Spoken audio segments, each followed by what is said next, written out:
Ricardo observaba cómo el último camión de mudanza cerraba sus puertas metálicas con un estruendo que retumbó en toda la cuadra vacía de aquel barrio privado. No quedaba nada dentro de la mansión, ni siquiera las cortinas que su madre había elegido con tanto orgullo 3 meses atrás. Tenía las llaves en la mano, pero sentía que pesaban más que un bloque de cemento, porque sabía que, al entregarlas, se quedaría oficialmente en la calle. Un oficial de justicia, con un traje gris desgastado y una expresión de absoluta indiferencia, le extendió un papel para que firmara la entrega voluntaria del inmueble.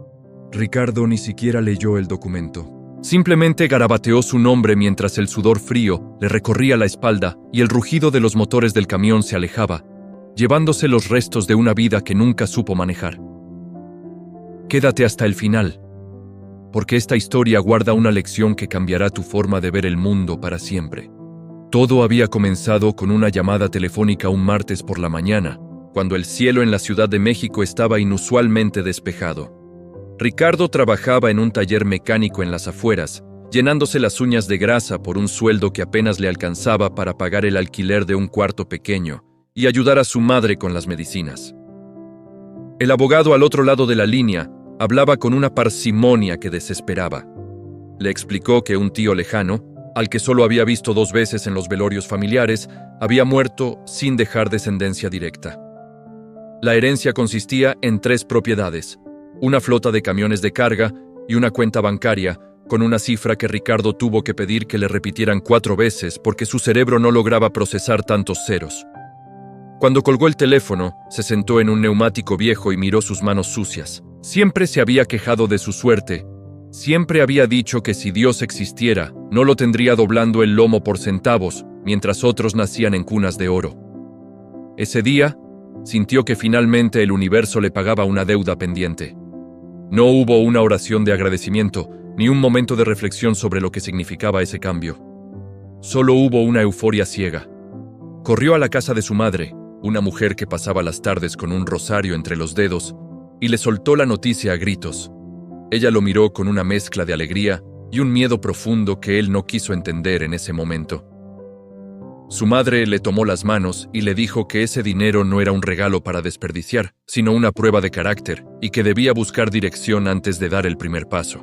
Él se soltó con brusquedad y le respondió que ya era suficientemente grande para saber qué hacer con su vida.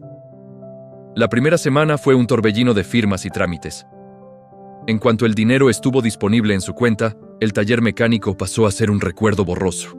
Ricardo compró una camioneta de lujo, de esas que brillan tanto que duelen los ojos, y se mudó a un departamento en una de las zonas más exclusivas de la ciudad. El primer error no fue el gasto, sino la actitud.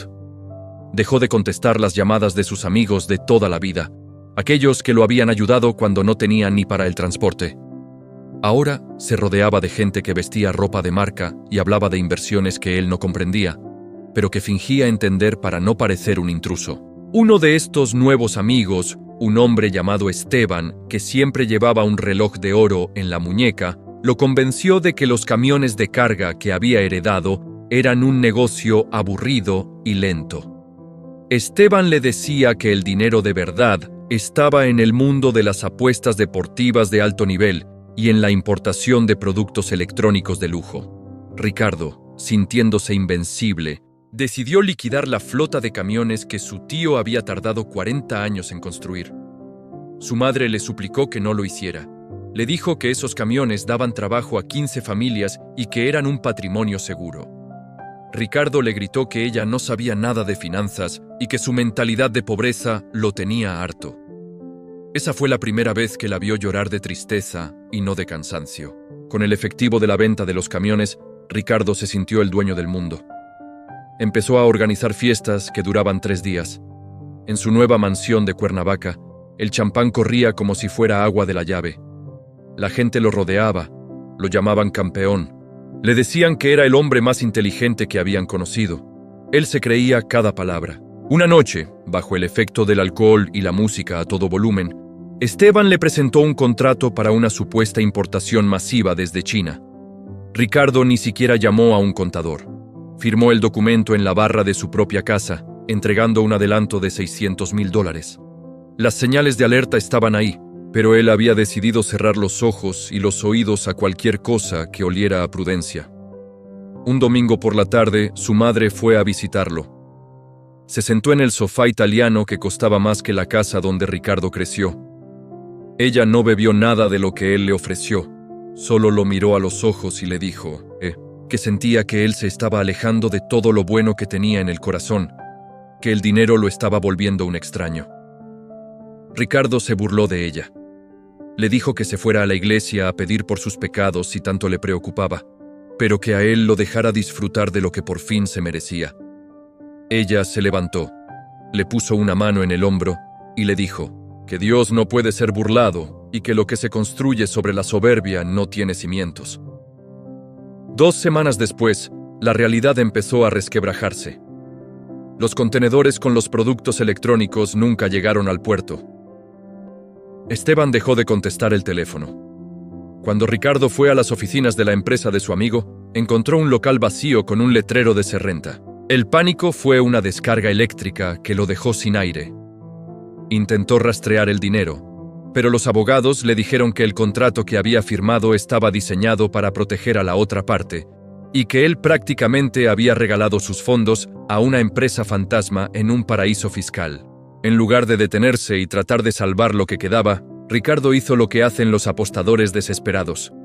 Intentó recuperar lo perdido arriesgando el doble. Metió el resto de su capital en una plataforma de criptomonedas que un conocido de las fiestas le recomendó. Era una oportunidad de oro, le dijeron. En solo 3 días, la plataforma colapsó y el valor de su inversión se fue a 0. En menos de 6 meses, la fortuna que debía durar generaciones se había evaporado en una niebla de malas decisiones y arrogancia. Las deudas empezaron a tocar a su puerta. No eran solo las deudas bancarias, sino los impuestos de las propiedades que nunca pagó y los sueldos de los empleados de la casa que se acumulaban. Los amigos del champán desaparecieron tan rápido como habían llegado. Ya no había música en la mansión, solo el silencio sepulcral de los pasillos inmensos y el sonido del teléfono de los cobradores. Ricardo empezó a vender lo que podía: los relojes, la camioneta de lujo, los cuadros. Pero el agujero era demasiado profundo. Llegó un punto en que no tenía ni para apagar la luz. Se quedaba a oscuras en la sala, mirando hacia el jardín marchito porque ya no había dinero para el jardinero. La soledad era un peso físico. Intentó llamar a su madre, pero la vergüenza le quemaba la garganta y colgaba antes de que ella atendiera. Se sentía un fracasado, un idiota que había tenido el cielo en las manos y lo había dejado caer por querer tocar el sol. El proceso de caída no fue un evento único, sino una lenta agonía de humillaciones. Tuvo que ir a una casa de empeño a dejar el último reloj que le quedaba para poder comprar comida. Mientras hacía la fila, vio a un hombre con ropa de trabajo, igual a la que él usaba en el taller, contando unas monedas para comprar un pan. Ricardo sintió un nudo en el estómago al darse cuenta de que ese hombre, con sus pocos centavos, tenía más paz en la mirada que él con sus millones perdidos. Finalmente, las notificaciones judiciales se convirtieron en órdenes de desalojo. La mansión, el último símbolo de su estatus ficticio, fue rematada para pagar a los acreedores. Ricardo pasó las últimas noches durmiendo en un colchón en el suelo, rodeado de cajas de cartón. Se alimentaba de pan y café instantáneo, preguntándose en qué momento exacto había perdido el rumbo. No era solo el dinero. Sentía que había perdido su identidad. Ya no era el mecánico trabajador, pero tampoco era el millonario exitoso. Era una sombra atrapada en medio de 2 mundos. El día que tuvo que entregar las llaves, el cielo estaba gris y amenazaba lluvia. Cuando el oficial de justicia se fue y los camiones desaparecieron, Ricardo se quedó parado en la acera con una maleta vieja y una mochila. No tenía a dónde ir. Sus antiguos socios no le tomaban las llamadas y sus amigos de la infancia eran ahora extraños a los que les daba vergüenza buscar. Caminó durante horas por la ciudad, sintiendo el roce de la gente que iba y venía, ajena a su tragedia. El hambre empezó a morderle las entrañas, pero lo que más le dolía era el orgullo herido. Se sentó en una banca de un parque público cuando ya había oscurecido. Abrió su maleta para buscar un abrigo y, en el fondo, encontró una pequeña Biblia que su madre le había metido a escondidas el día que se mudó a la mansión. En aquel entonces, Él la había arrojado al fondo de un cajón con desprecio. Ahora, bajo la luz mortecina de un farol, la sostuvo entre sus manos temblorosas. No la abrió para leerla. Simplemente la abrazó contra su pecho y se puso a llorar como un niño. Lloró por el dinero, sí, pero sobre todo lloró por el tiempo perdido, por los insultos que le gritó a su madre y por la forma en que despreció la vida sencilla que antes lo sostenía. El frío de la madrugada lo obligó a moverse. Buscó un refugio para personas sin hogar, pero estaba lleno. Terminó durmiendo en la entrada de una iglesia cerrada, cubriéndose con su propia chaqueta. Esa noche, el suelo de piedra fue el lugar donde Ricardo empezó a entender que el fondo no es un lugar agradable, pero es el único sitio donde no se puede caer más bajo, y la única opción es mirar hacia arriba. Al despertar, con los huesos entumecidos y la boca seca, se dio cuenta de que tenía que empezar de cero, pero no sabía por dónde. Caminó hasta una gasolinera y entró al baño para lavarse la cara. Al mirarse en el espejo, casi no se reconoció. Tenía los ojos hundidos y la barba de varios días. Un hombre que estaba lavándose las manos a su lado lo miró con curiosidad. Ricardo bajó la vista, sintiendo una punzada de humillación. Pero el hombre no se alejó. Le preguntó si estaba bien y si necesitaba algo de comer. Ricardo, que meses atrás despreciaba a cualquiera que no vistiera de seda, asintió con la cabeza, incapaz de articular palabra. El desconocido le compró un sándwich y un refresco en la tienda de la estación. Mientras comía, Ricardo sintió que ese sándwich era el banquete más honesto que había tenido en mucho tiempo. El hombre le dijo que había una construcción a unas pocas cuadras donde estaban buscando peones para cargar bultos de cemento. No era un trabajo de oficina, ni una inversión de riesgo, era trabajo físico, duro y mal pagado. Ricardo agradeció la información. Se colgó su mochila y caminó hacia la obra. Al llegar, el capataz lo miró de arriba abajo. Le preguntó si aguantaría el ritmo, porque se veía como alguien que no estaba acostumbrado al sol. Ricardo solo dijo que necesitaba el trabajo. El capataz le entregó un casco y un par de guantes usados. Ese primer día en la obra fue un infierno. Sus manos, que se habían vuelto suaves durante su tiempo de opulencia, se llenaron de ampollas en las primeras 2 horas. La espalda le ardía y el sol le golpeaba la cabeza sin piedad. Cada vez que levantaba un bulto de cemento, recordaba las fiestas, el champán y las risas vacías de los que decían ser sus amigos. Cada bulto pesaba como un pecado cometido, pero no se rindió.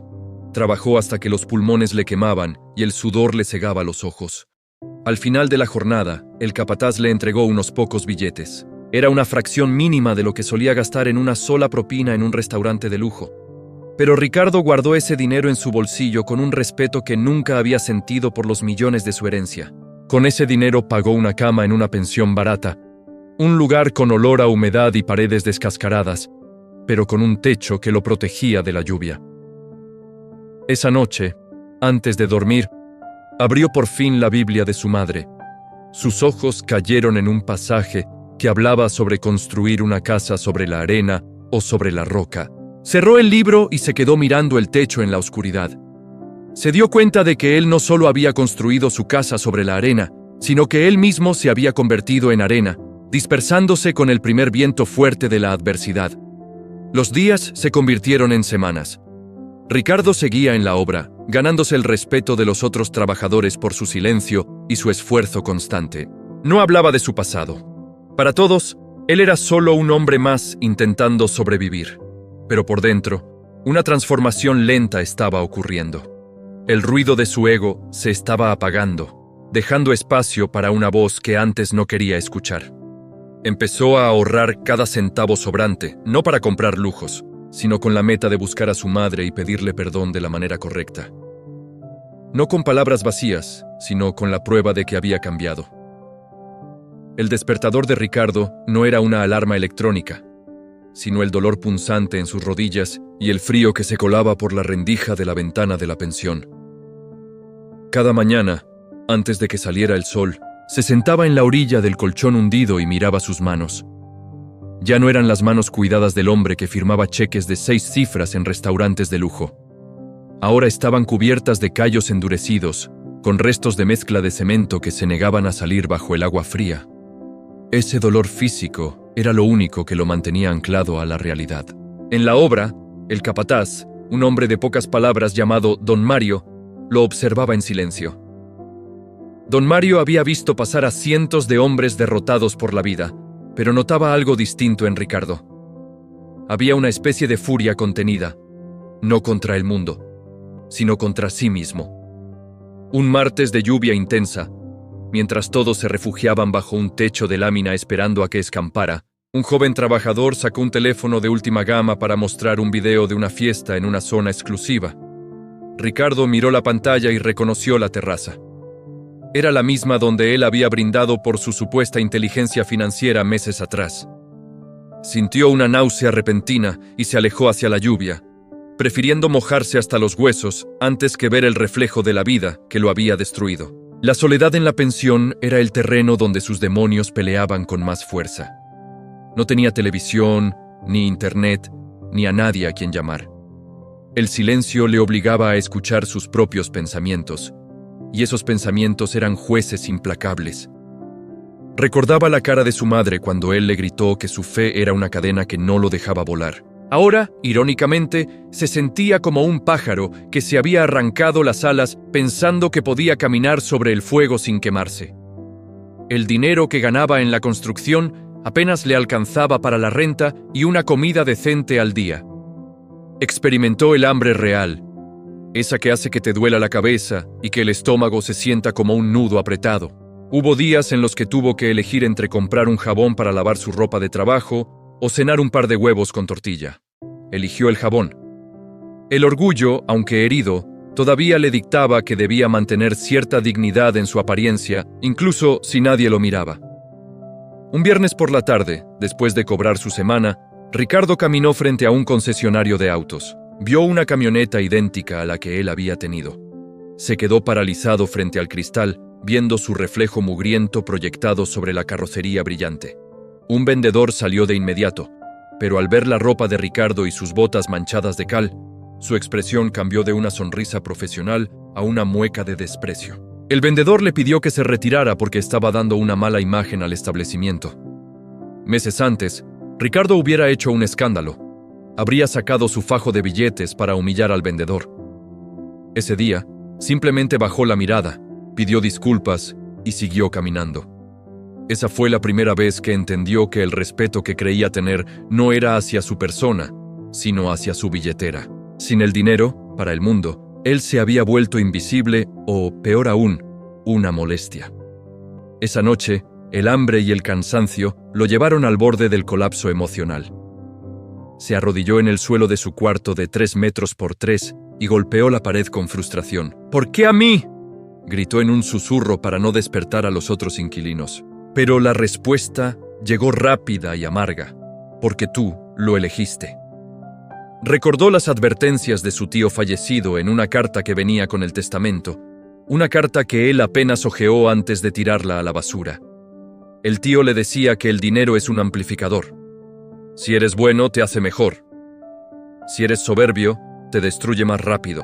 Ricardo se dio cuenta de que él siempre había sido soberbio, solo que la pobreza no le permitía demostrarlo.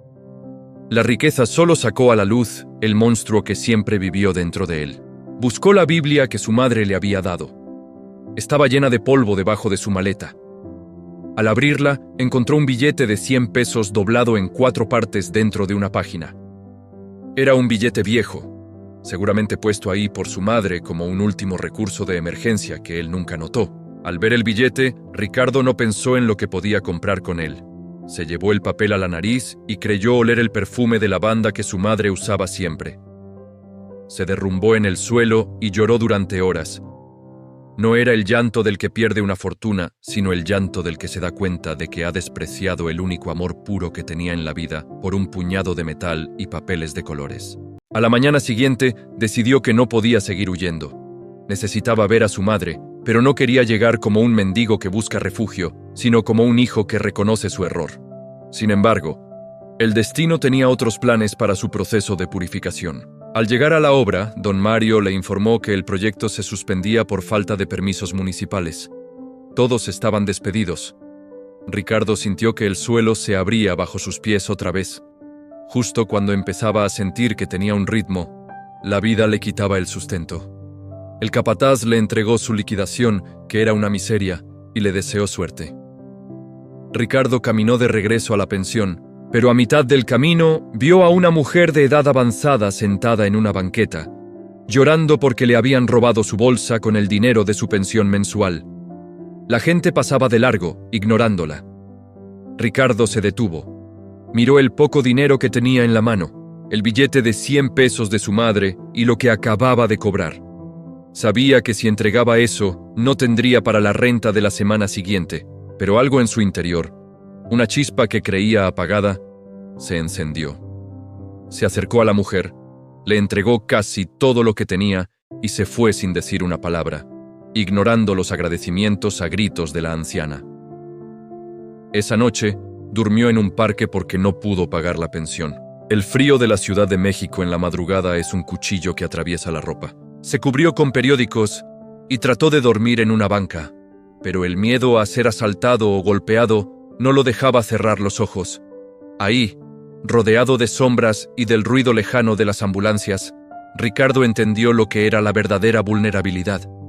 Recordó cómo en sus días de riqueza gastaba en una cena lo que ahora significaba un mes de techo. El remordimiento era una fiebre que no bajaba. Se sentía morir, no de frío, sino de vergüenza ante Dios. Empezó a hablar en voz alta, sin importarle si alguien lo escuchaba. Pidió perdón por cada palabra hiriente, por cada acto de prepotencia y por haber creído que él era el arquitecto de su propio destino sin necesitar a nadie más. Al amanecer, con el cuerpo entumecido, empezó a buscar cualquier trabajo. Fue a mercados, a tiendas de abarrotes, a talleres mecánicos. Pero nadie quería contratar a alguien que parecía un vagabundo. En un taller mecánico similar al que trabajó antes de la herencia, el dueño lo echó a gritos pensando que iba a pedir limosna. Ricardo se alejó sintiendo una ironía punzante. Ahora que tenía la disposición de trabajar con humildad, nadie le daba la oportunidad. Pasó 3 días viviendo de agua de las fuentes públicas y de lo que encontraba. El Valle de la Muerte se estaba volviendo un abismo sin fondo. En el 4.º día, cuando sentía que las fuerzas lo abandonaban, llegó a una pequeña panadería en un barrio popular. El olor al pan recién horneado le recordó a su infancia. Se quedó parado en la puerta, simplemente respirando el aroma. El panadero, un hombre gordo y de cara amable, lo vio y le preguntó si quería trabajar limpiando el horno y cargando los bultos de harina. Ricardo aceptó de inmediato. El trabajo era extenuante y el calor del horno era sofocante, pero el panadero le daba comida y un pequeño cuarto en la parte de atrás de la bodega. Allí, entre sacos de harina y el calor de las brasas, Ricardo empezó a reconstruirse. El panadero, que se llamaba Don Jacinto, era un hombre profundamente religioso. No le daba sermones, pero cada acción suya respiraba una paz que Ricardo envidiaba. Don Jacinto compartía su mesa con los más pobres del barrio todos los domingos. Ricardo lo ayudaba a servir la comida y al ver las sonrisas de esa gente que no tenía nada, empezó a comprender que la riqueza no tiene nada que ver con lo que hay en el banco. Un día, mientras limpiaba el mostrador, entró una mujer joven con un niño en brazos. El niño estaba enfermo y la mujer no tenía suficiente para pagar un pan dulce que el pequeño pedía. Ricardo vio a don Jacinto regalarle no solo el pan, sino una bolsa llena de víveres. Cuando la mujer se fue, Ricardo le preguntó a don Jacinto por qué lo hacía, si el negocio no estaba yendo tan bien. Don Jacinto lo miró con calma y le dijo que lo que se da con el corazón nunca resta, siempre suma, porque Dios es el mejor pagador y Él nunca se queda con nada de nadie. Esas palabras se clavaron en el alma de Ricardo. Él siempre había visto el dinero como algo que se acumula para uno mismo, como un escudo contra el mundo. Nunca lo vio como una herramienta para servir. Pasaron los meses en la panadería. Ricardo recuperó su peso y su salud, pero su mirada era distinta. Ya no tenía el brillo de la ambición ciega, sino la profundidad de la experiencia. Había ahorrado lo suficiente para comprarse ropa limpia y un par de zapatos resistentes. Un domingo, después de la jornada, le pidió permiso a don Jacinto para ausentarse al día siguiente. Tenía que ir a buscar a su madre. Don Jacinto le dio un abrazo y le entregó una caja de panes recién hechos para que se los llevara de regalo. El viaje de regreso a su antiguo barrio fue un recorrido por su propia historia. Al bajar del autobús, caminó por las calles que lo vieron crecer. Todo parecía igual, pero él se sentía un extraño. Al llegar a la pequeña casa de su madre, se detuvo frente a la puerta de madera. Le temblaban las manos. Golpeó suavemente. Nadie respondió. Golpeó más fuerte y una vecina salió a verlo. La vecina lo reconoció y se quedó boquiabierta. Le dijo que su madre se había mudado hacía 2 meses porque no podía seguir pagando la renta después de que él desapareciera y dejara de ayudarla. La mujer le informó que su madre ahora vivía en un asilo de ancianos gratuito en las afueras de la ciudad, un lugar conocido por sus carencias y su tristeza. El golpe fue más duro que cualquier pérdida financiera. Ricardo corrió hacia la parada del autobús, sintiendo que el corazón se le salía del pecho. Durante el trayecto, no dejó de rezar, no para pedir dinero, sino para pedir tiempo. Rogaba por 1 minuto más de vida para su madre para poder decirle que lo sentía. Al llegar al asilo, el olor a desinfectante y a abandono lo recibió. Buscó el nombre de su madre en la lista de la recepción. La enfermera le indicó que estaba en el jardín trasero. Caminó hacia el jardín y la vio. Estaba sentada en una silla de ruedas, mucho más delgada de lo que recordaba, con el cabello completamente blanco. Tenía la mirada perdida en el horizonte. Ricardo se acercó lentamente y se arrodilló frente a ella. Ella bajó la vista y tardó unos segundos en reconocerlo. Cuando sus ojos se encontraron, Ricardo no vio reproche, ni ira, ni juicio. Solo vio una ternura infinita que lo terminó de quebrar.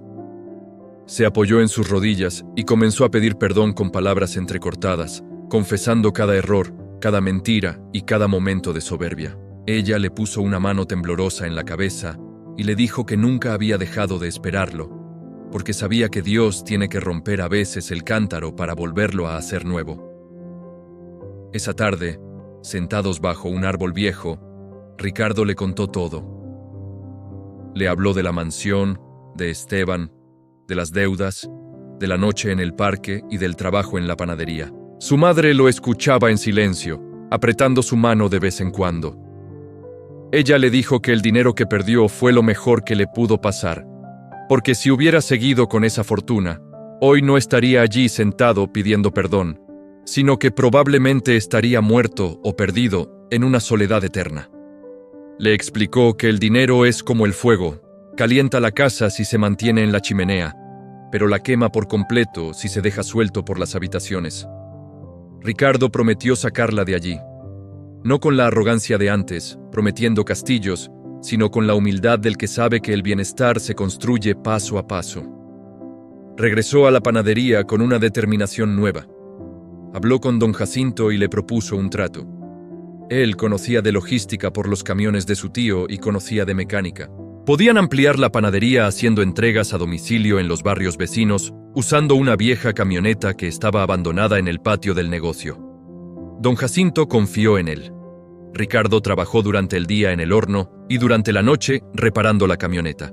Usó sus conocimientos de mecánica para dejar el motor como nuevo. Empezó a hacer las rutas de entrega personalmente. Al principio fue difícil. La competencia era dura, pero Ricardo aplicaba una regla que aprendió de don Jacinto: honestidad absoluta y servicio con alegría. No buscaba hacerse rico rápido, buscaba ser útil. La gente empezó a preferir el pan de don Jacinto no solo por el sabor, sino por el hombre que lo entregaba, quien siempre tenía una palabra de aliento y una sonrisa genuina. Poco a poco, las ventas subieron. Ricardo no pidió un aumento de sueldo. Pidió una participación pequeña en las ganancias adicionales que sus entregas generaban. Don Jacinto, viendo su entrega, aceptó de buena gana.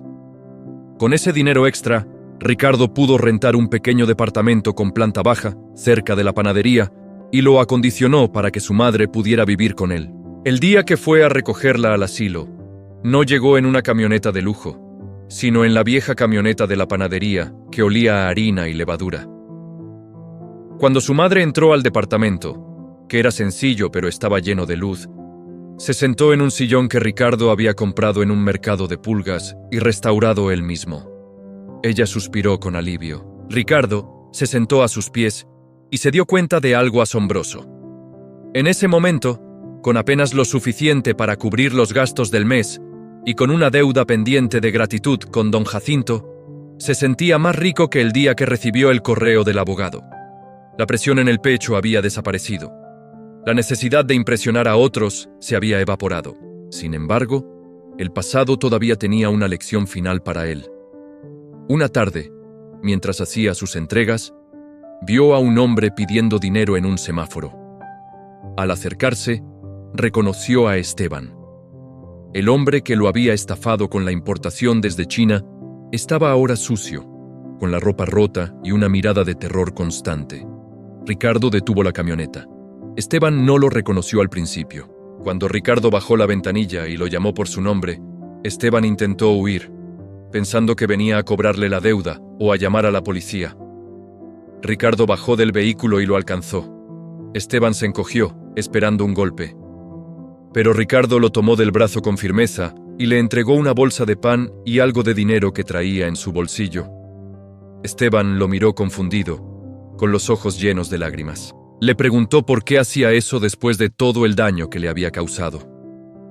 Ricardo lo miró con compasión y le respondió que él también había estado en ese lugar y que entendía que el odio solo es otra carga que no lo deja a uno caminar. Le dijo que lo perdonaba y que esperaba que algún día él también encontrara el camino de regreso. Ese encuentro fue el cierre de una herida que Ricardo no sabía que todavía sangraba. Al regresar a casa esa noche, su madre notó algo diferente en él. Estaba más ligero. Cenaron juntos, compartiendo una sopa sencilla. Ricardo se dio cuenta de que la verdadera abundancia no es tener mucho, sino necesitar poco y tener la capacidad de dar de lo poco que se tiene. El proceso de transformación estaba llegando a su clímax, no con una lluvia de oro, sino con una lluvia de paz. El negocio de la panadería siguió creciendo de forma orgánica. Ricardo y don Jacinto se volvieron socios formales. No abrieron sucursales lujosas, simplemente mejoraron la calidad y ayudaron a otros jóvenes del barrio a tener un empleo digno. Ricardo empezó a dar charlas informales en la iglesia de su madre sobre el manejo del dinero y los peligros de la soberbia. No hablaba como un experto financiero, sino como alguien que había sobrevivido a un naufragio y quería advertir a otros sobre los arrecifes ocultos. Un día, un hombre elegante llegó a la panadería buscando a Ricardo. Era un representante legal de una empresa de seguros. Le informó que, tras una investigación de años sobre las actividades fraudulentas de Esteban y otros socios, se habían recuperado algunos activos que legalmente le pertenecían a la sucesión de su tío. No era la fortuna completa, pero era una cantidad considerable de dinero, suficiente para comprar una casa propia y asegurar la vejez de su madre sin preocupaciones. Ricardo miró el cheque que el abogado le extendía. Sus manos no temblaron de emoción como la primera vez. Se quedó mirando el papel durante un largo rato. El abogado pensó que estaba en shock por la alegría, pero Ricardo estaba pensando en todo lo que ese papel representaba y en todo lo que ya no necesitaba. Miró hacia la parte de atrás de la panadería, donde se escuchaba la risa de don Jacinto y el sonido de los bultos de harina siendo acomodados. Miró a su madre, que estaba sentada en una mesa cercana, leyendo un libro. Ricardo tomó el cheque con una calma que incomodó al abogado. No hubo gritos de júbilo ni llamadas para presumir. En lugar de eso, dobló el documento con cuidado y lo guardó en el bolsillo de su pantalón de trabajo. El abogado, extrañado, le preguntó si no iba a ir de inmediato al banco para depositarlo. Ricardo simplemente sonrió, le agradeció el tiempo y regresó a limpiar el horno de la panadería. Esa misma noche, se sentó con su madre frente a la pequeña mesa de madera donde cenaban. Ella lo miró y con esa intuición que solo tienen las madres, supo que algo importante había ocurrido. Cuando él puso el cheque sobre la mesa, ella no se fijó en la cifra, sino en el rostro de su hijo. Le preguntó qué pensaba hacer con eso, y Ricardo, con una voz firme y tranquila, le respondió que ese dinero ya no era su dueño. El primer paso de Ricardo no fue ir a una agencia de autos ni buscar una casa en un barrio privado. Lo primero que hizo fue buscar a las familias de los 15 camioneros que trabajaban para su tío y que se habían quedado en la calle cuando él vendió la flota por capricho. Le tomó semanas localizarlos a todos. A algunos los encontró trabajando en condiciones precarias. Otros habían perdido la esperanza de recuperar su oficio. Uno por uno, los reunió en un café sencillo del centro. Cuando lo vieron llegar, hubo tensión en el aire. Recordaban al joven arrogante que los había despedido sin mirarlos a los ojos. Ricardo se paró frente a ellos. Bajó la cabeza y les pidió perdón. No fue un perdón de discurso, fue un perdón con acciones. Les entregó a cada uno el capital necesario para que pudieran comprar sus propias unidades o iniciar sus propios negocios de transporte. Les explicó que ese dinero no era un regalo, sino la devolución de lo que su soberbia les había arrebatado. Después de saldar su deuda moral con los trabajadores, Ricardo fue a ver a don Jacinto. El panadero lo recibió con el cariño de siempre, pero cuando Ricardo le propuso usar el resto del dinero para modernizar la panadería y crear una fundación que enseñara oficios a los jóvenes del barrio, don Jacinto lloró. Juntos transformaron el negocio, no en una cadena fría de locales, sino en un centro de esperanza. Ricardo se encargó personalmente de las finanzas, pero esta vez lo hacía con una disciplina militar. Cada centavo era registrado, cada gasto era evaluado bajo una pregunta sencilla: ¿esto ayuda a alguien o es solo por vanidad? La respuesta siempre dictaba el camino. La vida de Ricardo cambió radicalmente, pero no en la forma en que el mundo esperaría. Siguió viviendo en el mismo departamento con su madre, porque allí eran felices y tenían todo lo que necesitaban. Siguió manejando la vieja camioneta de la panadería, porque el motor que él mismo reparó con sus manos le recordaba cada mañana de dónde venía. Su madre recuperó la salud y la alegría, pasando sus tardes enseñando a leer a los niños que iban a la fundación después de la escuela. Ricardo la miraba desde la oficina y sentía una riqueza que el oro nunca pudo comprar: la paz de tener la conciencia tranquila y el corazón en orden. Un año después de haber recuperado parte de la herencia, Ricardo recibió una carta en la panadería. Era de Esteban, escrita desde una celda en una prisión estatal. En la carta, Esteban le agradecía por el pan y el dinero que le dio aquel día en el semáforo. Le decía que ese gesto de misericordia, cuando él esperaba un golpe, lo había perseguido todas las noches hasta que decidió entregarse a las autoridades por sus estafas.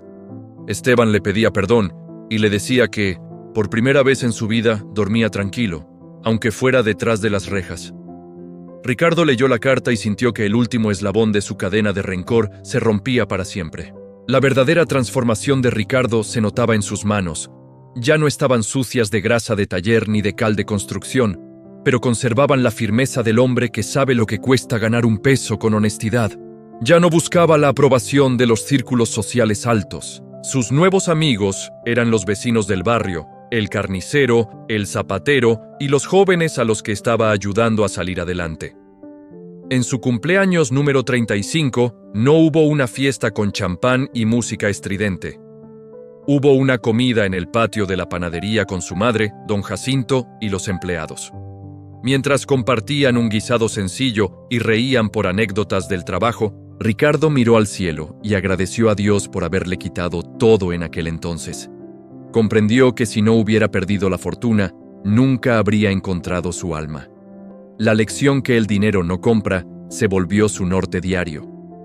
Aprendió que la obediencia no es seguir reglas ciegas, sino entender que hay un orden superior que favorece al humilde y pone límites al soberbio por su propio bien. El dinero es un sirviente excelente, pero un amo cruel. Ricardo aprendió a tratarlo como lo primero. Nunca más volvió a sentirse solo, porque su vida estaba llena de rostros y nombres, no de cifras y lujos. Sus noches ya no eran de insomnio por deudas o por miedo a ser estafado, sino de un sueño profundo y reparador, el sueño de quien sabe que ha hecho lo correcto. Hacia el final de sus días, la gente no lo recordaba como el hombre que heredó una fortuna y la perdió. Lo recordaban como el hombre que encontró un tesoro en medio de la ruina y que supo repartirlo entre los que más lo necesitaban. Su historia se contaba en el barrio como una leyenda de esperanza, recordándole a todos que no importa qué tan profundo sea el pozo donde caigas, siempre hay una cuerda de fe esperando a ser tomada, siempre y cuando estés dispuesto a soltar el peso de tu propio ego para poder subir. Ricardo se dio cuenta de que la vida no se trata de lo que acumulas en tus graneros, sino de lo que siembras en el corazón de los demás. Al final, cuando nos vamos, las manos se abren y solo queda lo que entregamos. Esa claridad mental fue su mayor activo, su inversión más rentable. Mantuvo su promesa de cuidar a su madre, hasta el último suspiro de ella, dándole una vejez llena de dignidad y amor, algo que el dinero de la herencia inicial nunca habría logrado bajo la sombra de la arrogancia que él cargaba entonces. La gran enseñanza que esta historia nos deja es que la verdadera prosperidad no se mide por el saldo en una cuenta de banco, sino por la capacidad de mantenerte fiel a tus principios cuando lo tienes todo y por la fortaleza de tu fe cuando no tienes nada. Ricardo perdió millones para ganar una vida con propósito. Aprendió que Dios no nos quita las cosas para castigarnos, sino para vaciar nuestras manos de lo que nos hace daño y poder llenarlas con lo que realmente nos bendice. La desobediencia le costó una fortuna, pero su rendición le otorgó un legado eterno. El dinero puede comprar una casa, pero no un hogar. Puede comprar una cama, pero no el sueño. Puede comprar compañía, pero nunca lealtad ni amor verdadero. No esperes a perderlo todo para valorar lo que realmente importa. La disciplina, el respeto por los demás y la humildad ante lo divino son los únicos activos que no sufren inflación ni se pierden en una mala inversión. Si hoy tienes mucho, sé un administrador sabio y generoso. Si hoy tienes poco, sé un trabajador íntegro y agradecido. Al final del camino, lo único que realmente poseemos es aquello que no se puede perder en un naufragio financiero, nuestra integridad y nuestra paz con Dios. Bueno, mi gente, gracias por quedarse hasta el final del video, espero les haya gustado. Recuerden que Dios tiene un propósito preparado para cada uno de nosotros. Lo importante es nunca rendirnos, lo importante es mantener esa mentalidad de éxito, esa mentalidad de fe. Recuerden que nunca será tarde, siempre habrá tiempo. Lo importante es que seamos perseverantes, seamos resistentes, que todo se nos va a dar con el favor de Dios. Les envío un fuerte abrazo. Sigan viendo mis videos, espero les gusten. Recuerden que aquí siempre van a tener un amigo. Comenten lo que les quedó de enseñanza en el video. Y nada, mi gente. Chao, chao. Se me cuidan mucho.